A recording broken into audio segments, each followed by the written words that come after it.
Leaders Masterclass est un lieu d'échange et de partage. Notre objectif ?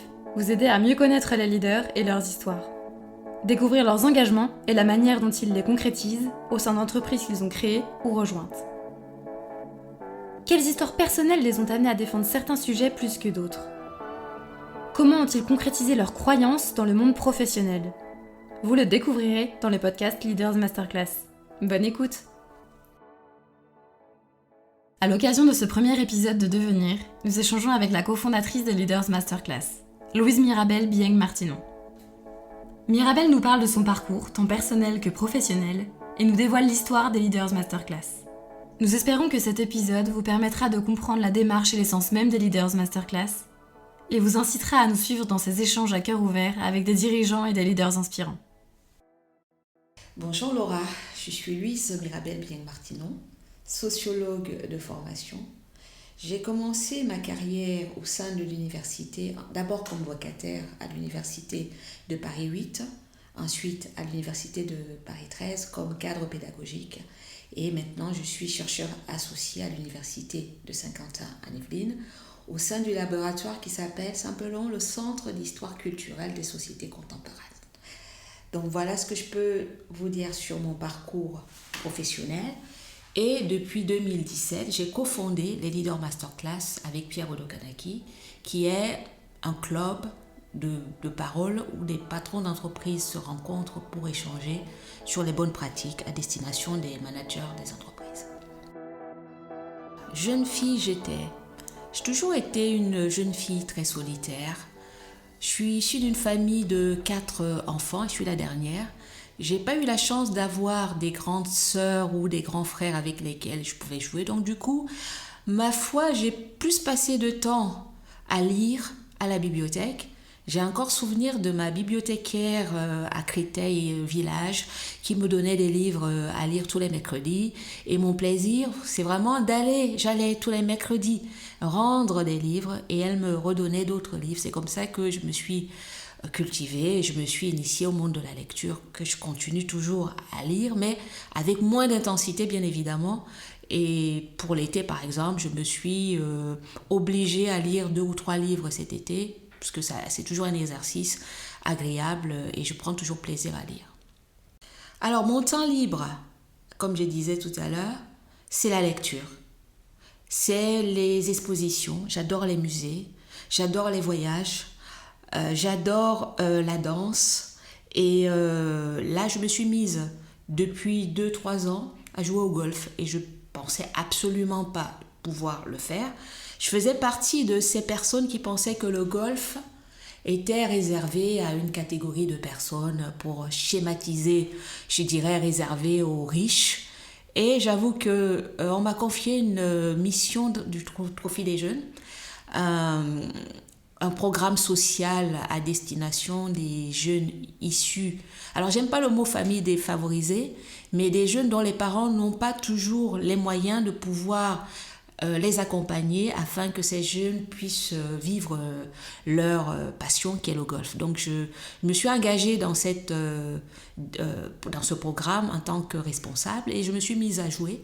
J'ai été formée par les jeunes parce que je ne savais absolument pas taper sur une balle et j'avoue que maintenant je prends plaisir et je commence même à avoir un index assez intéressant, je ne vous dirai pas lequel, mais j'avoue que j'ai fait beaucoup de progrès et je suis contente. Je gagne et il m'arrive même de représenter une institution dans le cadre de compétitions du genre Sénat contre Assemblée nationale ou ministère des Finances contre Sénat. Et je prends plaisir et ma foi, j'aime ça. Je ne pensais pas aimer cette activité. 4 heures sur un parcours partant de pluie, partant de soleil, à marcher, à taper sur la balle. Et ma foi, j'aime ça. Et je continue à jouer toujours avec autant de plaisir. Plus maintenant peut-être qu'au début, parce que je commence à vraiment attraper la balle, alors qu'au départ, je galérais pour attraper la balle. Donc voilà un peu ce que je peux vous dire sur mes passe-temps, mes plaisirs et ce que j'aime faire lorsque je ne suis pas en train de préparer un article ou en train d'animer les conférences sur les masterclass. Alors, les masterclass, c'est une histoire, c'est une rencontre.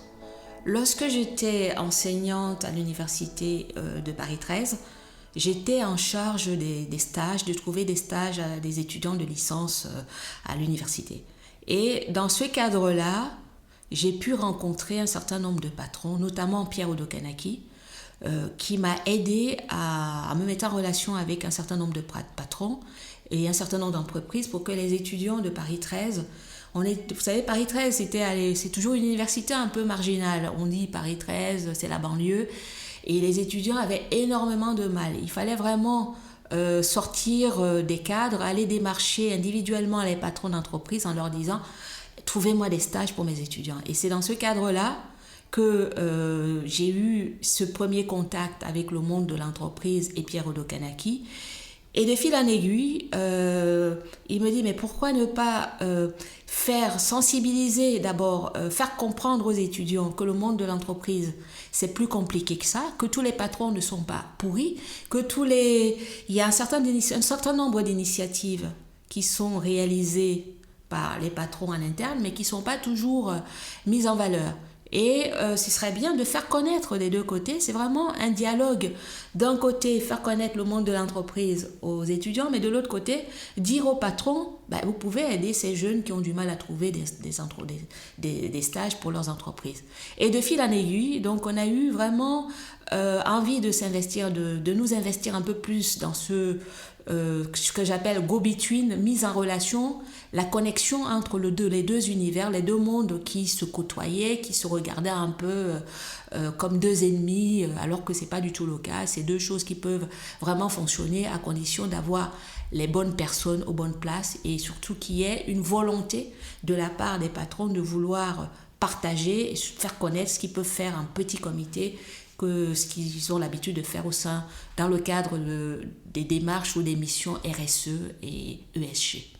Alors, RSE, c'est responsabilité sociétale des entreprises, ça c'est important de le dire, et un certain nombre d'entreprises sont de plus en plus, on leur demande de rendre compte sur ce qu'ils ont fait du point de vue social, au point de vue de l'environnement. Et on commence à avoir des échanges des patrons pour... Alors, ce n'est pas que de la communication, parce que je pense qu'un certain nombre de patrons ont vraiment envie et veulent vraiment faire quelque chose de bien en dehors de l'impact que cela peut avoir pour leurs actionnaires. Donc, moi, je suis assez prudente et je suis à l'aise avec ça. Lorsque nous avons initié ces masterclass en 2017, c'était vraiment quelque chose de nouveau.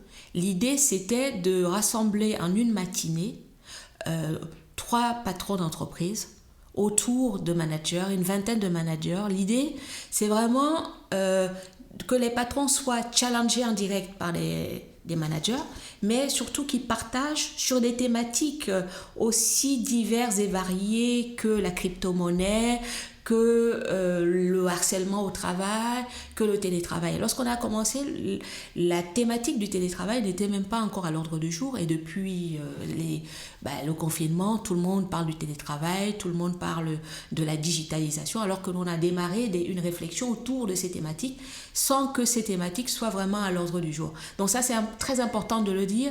Les masterclass ont été initiés pour permettre aux patrons de partager ce qu'ils avaient pu engagés comme démarche sur ces thématiques à la fois innovantes, parce que le mot innovant, c'est pas qu'un mot, et c'est vraiment quelque chose de concret que nous avons rencontré dans le cadre de ces masterclass de manière concrète, avec des exemples bien précis. Alors, ça n'a pas toujours marché.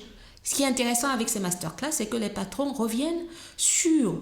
Alors, le mot échec, on n'aime pas trop en France, mais c'est aussi une réalité, sur ce qui n'a pas fonctionné, comment ils ont dû faire pour adapter pour que ça marche, mais aussi sur les succès. On voit que les succès, mais on ne voit pas toujours back-office, comment c'est fait, comment on peut, avant d'arriver à une réussite, toutes les étapes. Et ce qui est bien dans ce cadre-là, quelqu'un comme le patron de Vinci ou quelqu'un comme le patron de, je cite un peu au hasard, de Steelcase, vont vous expliquer comment ils ont démarré le projet, comment parfois le projet ne venait même pas d'eux, venait de leurs collaborateurs qui n'ont été là qu'à l'écoute de leurs collaborateurs pour faire partager une idée et ensuite la mettre en forme. On parle de l'idéalisation, vraiment à la concrétisation de quelque chose. Parfois, au départ, même ils le reconnaissent.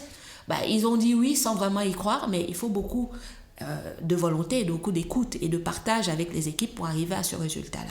Dans les masterclass, c'est un lieu d'échange de partage sur les bonnes pratiques, sur les méthodes innovantes, les nouveaux modes de management, les nouveaux modes de leadership. C'est vraiment quelque chose qu'on a démarré et maintenant on est content parce que ça a rencontré un réel succès.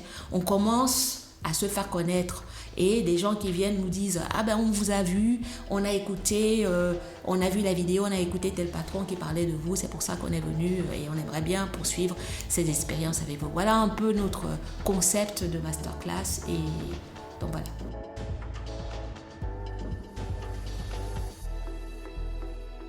Les podcasts Leader Masterclass, je vous avoue que ce n'est pas une idée à moi.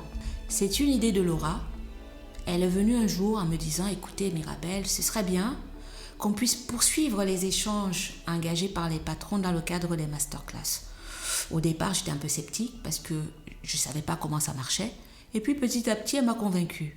Alors nous avons décidé vraiment de prolonger l'expérience des masterclass à travers ces podcasts. L'idée étant vraiment de faire connaître ces patrons dans leur dimension humaine, le côté authentique, à cœur ouvert, parce qu'en définitive, lorsqu'ils viennent échanger ou lorsqu'ils sont vus dans les médias, à la télé ou autre, c'est très court. On ne sait pas vraiment quel genre de personnes ces leaders sont dans leur vie de tous les jours. Et on a pensé que c'était vraiment intéressant de pouvoir les revoir, de les écouter, de les entendre, d'échanger avec eux sur leur centre d'intérêt, ce qu'ils aimaient, quel genre d'enfants ils étaient, comment ça se passait.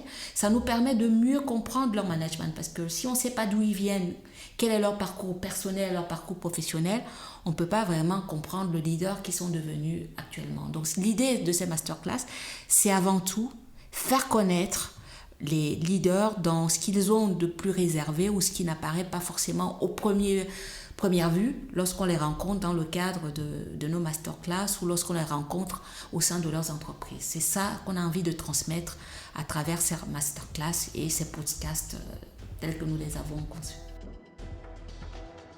Venez nous rejoindre, vous pouvez nous retrouver partout sur notre site Leader Masterclass, sur la chaîne que nous avons mis en place pour écouter ces masterclass, mais aussi en présentiel, puisque maintenant on peut à nouveau se revoir en physique lors des masterclass. Nous en faisons 6 par an et je pense que il y a plusieurs choses. Dans un premier temps, il faut venir découvrir en présentiel nos masterclass, rencontrer les patrons en direct pour les challenger et dans un second temps, poursuivre l'expérience, soit de manière audio, soit en regardant en VOD un certain nombre de masterclass qui sont sur notre site.